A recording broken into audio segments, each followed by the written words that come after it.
Bienvenidos al canal El lado B de las cosas. Presenta la serie El juego del calamar y el efecto Lucifer. ¿Qué hace que una buena persona actúe con maldad? La serie que se ha vuelto viral, de la que ya hablé en un video pasado y cuyos mensajes son bastante profundos y más de lo que se ve a simple vista, me ha hecho recordar un libro llamado El efecto Lucifer, basado en un estudio sociológico real que ocurrió durante un experimento llamado la presión de Stanford. Retomando un poco del tema, ya en un video anterior hablé de él. Es una serie. Para muchos es programación predictiva. Yo creo que no, porque eso ya está ocurriendo. Pero desde un punto de vista sociológico, la forma en la que se comportan los personajes me ha recordado mucho este experimento. Les voy a comentar por qué. No estoy diciendo que el escritor o el productor o el director se hayan basado en esta, pero sí que tiene muchas semejanzas en cuanto al condicionamiento, a la forma en la que reaccionan las personas y demás.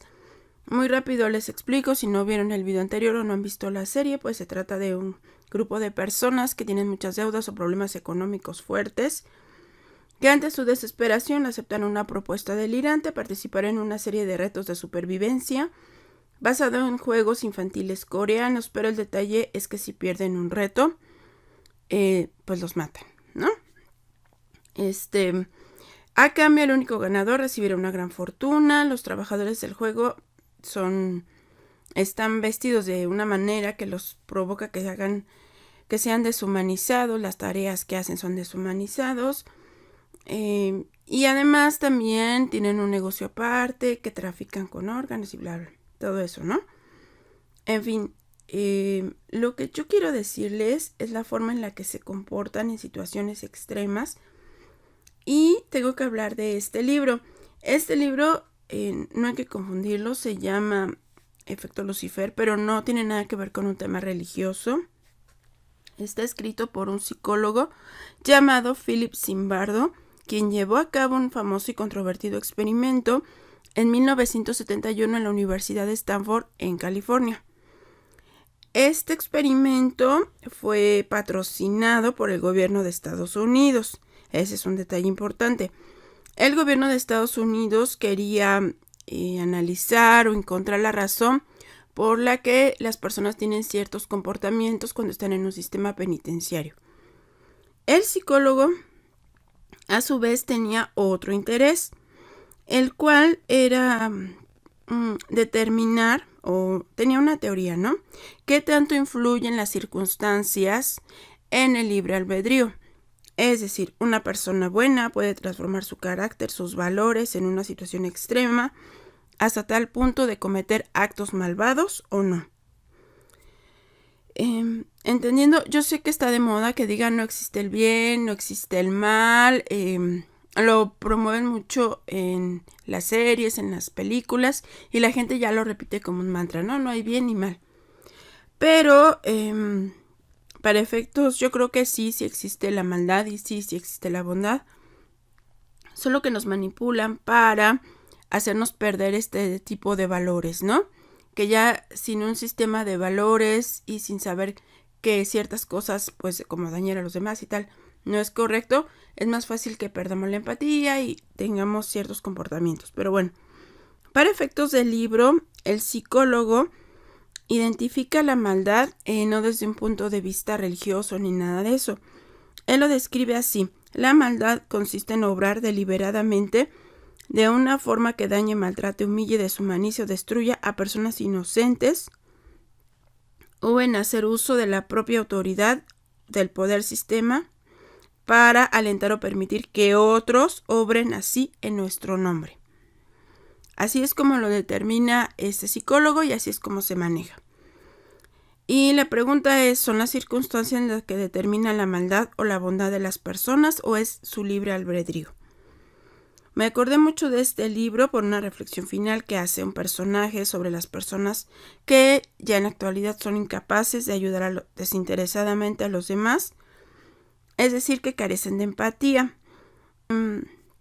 Entonces me pareció muy interesante. Y bueno, les comento, Zimbardo pues es el psicólogo que hizo este experimento, para lo cual reclutó a 24 estudiantes de la misma Universidad de Stanford. Él les ofreció un sueldo diario de que estuviesen dispuestos a pasar 2 semanas en una prisión falsa. Uno de los sótanos de la Universidad de Stanford se acondicionó para que tuviera las condiciones exactas de una prisión. Los jóvenes que fueron reclutados les hicieron una serie de exámenes y entrevistas para determinar que no tuvieran aparentemente ningún trauma, ninguna enfermedad mental, ninguna condición preexistente, ¿no?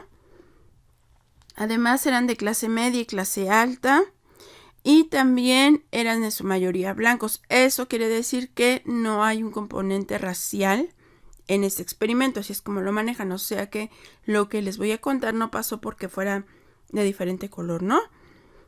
Esto no es lo que intentaba demostrar ese estudio. Muy bien. Entonces los reclutó, les ofreció este sueldo. El estudio originalmente iba a durar 2 semanas, donde iban a estar en esta prisión. Iban a estar divididos en 2, los prisioneros y los custodios. Los asignaron supuestamente aleatoriamente. Entonces, de acuerdo a lo que ellos indican en su libro, pues por azar les iba a tocar uno o lo otro, ¿no? Los custodios podían entrar y salir de la prisión, o sea, iban, cumplían sus horas y se retiraban a su casa. Pero los prisioneros tenían que permanecer porque era como una cárcel. Después de haberles hecho estas entrevistas y después de haber hecho todos estos exámenes, los mandó a su casa, ¿no? No les dijo quién iba a hacer qué, simplemente los mandó a su casa. Y bueno, el experimento empezó así. Una vez que el psicólogo determinó quiénes iban a ser los prisioneros, envió a policías verdaderos que aceptaron participar en el proyecto porque, como les digo, el proyecto financiado por el gobierno de Estados Unidos. Se presentaron en los hogares de los que iban a ser los prisioneros, los voluntarios, y los arrestaron, acusándolos de haber robado algo. Fueron esposados y llevados a la comisaría, donde los ficharon y fueron trasladados con los ojos vendados hasta la supuesta prisión provincial, ¿no? Que era la que les comento, que es la que estaba en el sótano del Departamento de Psicología de Stanford. Insisto, esto era algo voluntario, por lo tanto, los participantes podían en cualquier momento ya quererse salir, ¿no? Ya decir, ya no quiero participar, y podían irse libremente. Una vez que los policías verdaderos se entregaron a los custodios, entonces empezaron los otros, ¿no? Los que iban a participar como custodios tenían su uniforme, recibieron indicaciones. La primera indicación era que no podían maltratar a sus compañeros, ¿no?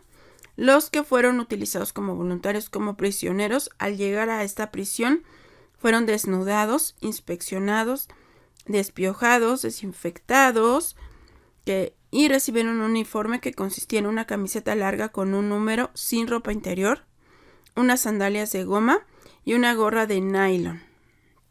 En los tobillos los voluntarios prisioneros les colocaron una pesada cadena. Insisto, ellos aceptaron participar en esto y lo permitieron.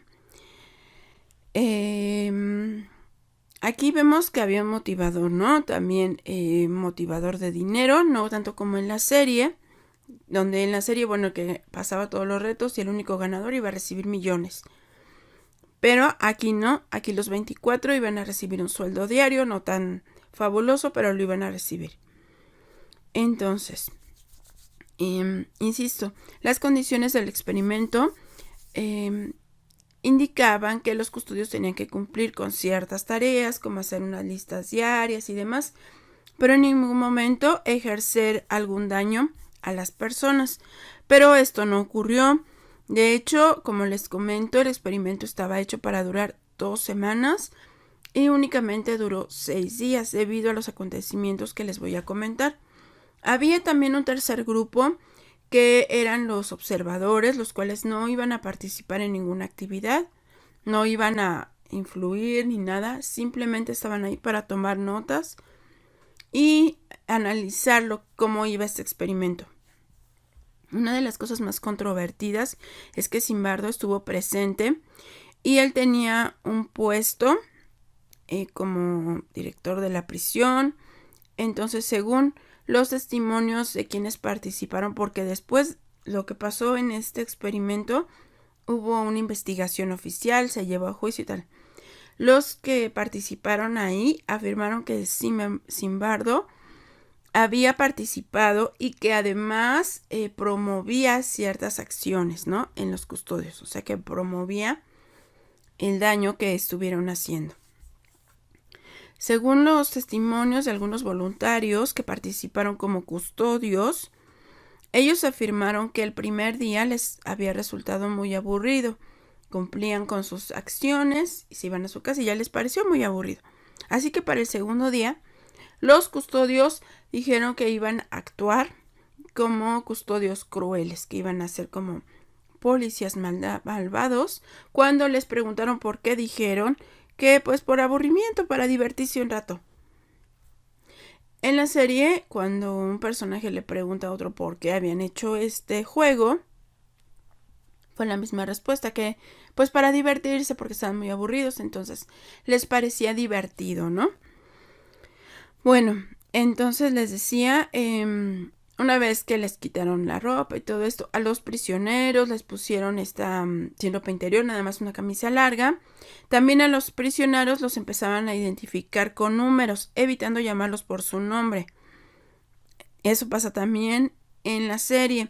Los enviaban constantemente a confinamiento solitario, hacían privación de sueño, los desnudaron, los obligaron a hacer ejercicio, a dormir sobre el suelo, les ponían bolsas de papel sobre sus cabezas y los obligaron a hacer sus necesidades en baldes.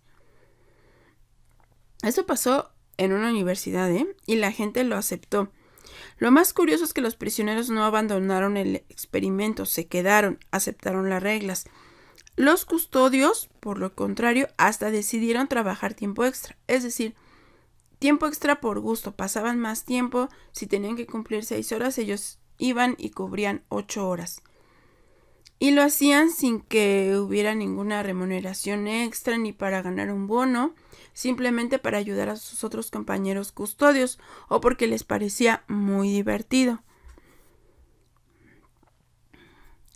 Después de todos estos actos, empezaron a aumentar, ya hubo situaciones físicas, o sea que ya los jaloneaban, ya los aventaban, ya les hacían daño físico los custodios contra los los voluntarios, ¿no? Los prisioneros.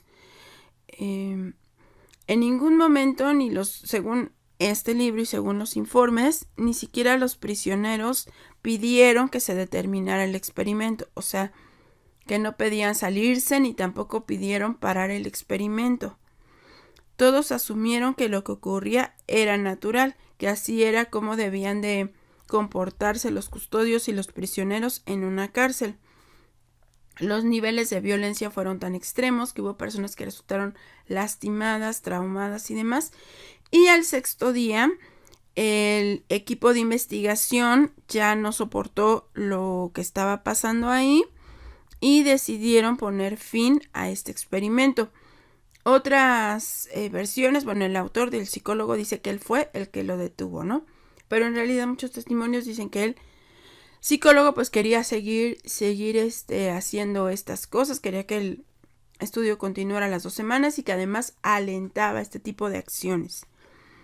Hubo una denuncia, investigación judicial y tal, pero no hubo detenidos. La conclusión que este psicólogo Zimbardo llegó es que la situación influye en la conducta humana. Poner a personas buenas en un lugar malo las hace actuar mal o resignarse a ser maltratadas. Según su teoría, la gente son potencialmente sádicos o masoquistas, que siempre habrá personas que están dispuestas a aceptar las reglas de la autoridad, aunque estas reglas los perjudiquen, que van a aceptar malos tratos, que van a aceptar condiciones, aún sabiendo que les hacen daño porque lo dice la autoridad.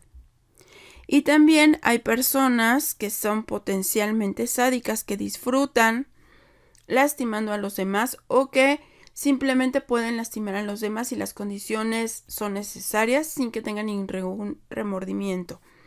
Pueden afectar a alguien más si eso de alguna forma les va a generar un beneficio. Entonces, según Zimbardo, hay dos tipos de personas: los que son con tendencias masoquistas, que van a aceptar cualquier cosa, que nunca se van a imponer a la autoridad, que van a aceptar cualquier regla, aunque le haga daño, y los otros que van a disfrutar oprimiendo. Eso lo podemos ver en la actualidad con personas que, o sea, en la situación actual es perfecto también una analogía, porque ellos aceptan cualquier cosa. Las personas que, sabiendo que no tiene sentido algunas reglas, que les va a perjudicar su economía o su salud, pues la aceptan, ¿no? Porque la autoridad dice que hay que hacer algo, pues lo obedecen, ¿no? Los sádicos, pues los encontramos sobre todo en la élite. Personas que disfrutan haciendo este tipo de juegos y otras cosas y más. Zimbardo también habla que hay un tercer tipo. No es la mayoría, pero hay un tercer tipo de personas que él determina como héroes, que son personas que tienen empatía.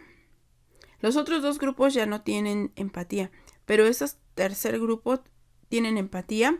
Son personas que no van a acatar órdenes si consideran que les hacen daño o que les perjudica, o que por lo menos van a levantar la voz, que son capaces de enfrentarse a un sistema que consideran injusto, que en una situación adversa, una crisis, un desastre, en vez de tomar ventaja, en vez de pasar corriendo sobre los demás, son aquellos que son capaces de detenerse y ayudar desinteresadamente a alguien. Existen. Zimbardo dice que hay personas así, él los llama héroes, y son estas personas que en una situación de crisis no van a aceptar cualquier regla. Yo los llamaría despiertos, ¿no? Y bueno, eso es lo que expuso. Aquí vemos, y haciendo la analogía con la serie El Juego del Calamar, no todos los que estaban participando ahí eran malas personas. También había personas que necesitaban el dinero. Por ejemplo, había una mujer que necesitaba mucho dinero para ayudar a su madre y a su hermano. Había otro que necesitaba el dinero para ayudar a su esposa y a su bebé. Esas personas, en la situación de crisis en la serie, se fijan que ellos no cambiaron, ellos no hicieron por dañar a los demás conscientemente, al contrario. También hubo otra persona que se sacrificó para ayudar a alguien más. O sea, aún en situaciones de crisis son personas que van a ayudar, que van a tratar de salvar a los demás, ¿no? Que van a tener empatía. Y eso se refleja en la serie. Zimbardo resalta que existen fuerzas sistemáticas capaces de fomentar y alimentar la maldad, procedimientos eficaces para inducir la imaginación hostil, procedimientos que el sistema puede aplicar para provocar que personas normales puedan realizar actos de barbarie, ¿no? Actos malvados. Personas que pueden hacer cosas realmente malas solo por cumplir órdenes, ¿no? Personas que están diseñadas para cumplir, para obedecer, para nunca cuestionar a la autoridad, y son capaces de hacer daño a los demás, ¿no? Entonces, eso es lo que está demostrado, que hay ciertas circunstancias que puede provocar que algunos seres humanos se desconecten de sí mismos, de sus valores y de sus sentimientos. Hay muchos investigadores que ponen en duda este experimento porque dicen que fueron inducidos, ¿no? Que los resultados de este experimento no se dieron de forma espontánea, porque fueron inducidos por el mismo psicólogo, quien no debió de haber participado, y menos fomentar este tipo de actos, como lo afirmaron muchos testigos. También el hecho de que el gobierno de Estados Unidos haya participado y patrocinado este experimento puede ser que hubiera detrás del mismo una situación de control mental, que fueran condicionados a comportarse de cierta manera, utilizando algunas técnicas en particular. Podría ser, no está muy claro. Lo cierto, este psicólogo fue llamado después como especialista para asistir a juicios donde pues algunos militares de Estados Unidos fueron acusados porque, bueno, ya sabemos lo que hacen en las guerras y demás, derechos humanos y demás que se habían pasado. Bueno, ya sabemos lo que hacen, ¿no? Entonces este psicólogo lo llamaron como especialista y él dijo que esos comportamientos que tuvieron habían sido ocasionados por las circunstancias y que si había que culpar a alguien era el sistema. Él mencionó pues a los presidentes, que eran los que ocasionaban y generaban las condiciones que provocaban que los soldados se comportaran de esa manera. Es un tema muy interesante saber qué es lo que provoca la maldad, porque algunas personas son capaces de generar esos comportamientos, y yo agregaría que también las personas tienden a imitar a los demás. Si los demás hacen ciertas cosas, ellos también los van a hacer y los van a copiar, como si fueran pensamiento colmena o algo así. Pero déjame tu opinión. Este canal te presenta historias alternativas. No olvides suscribirte y ayudarme a compartir.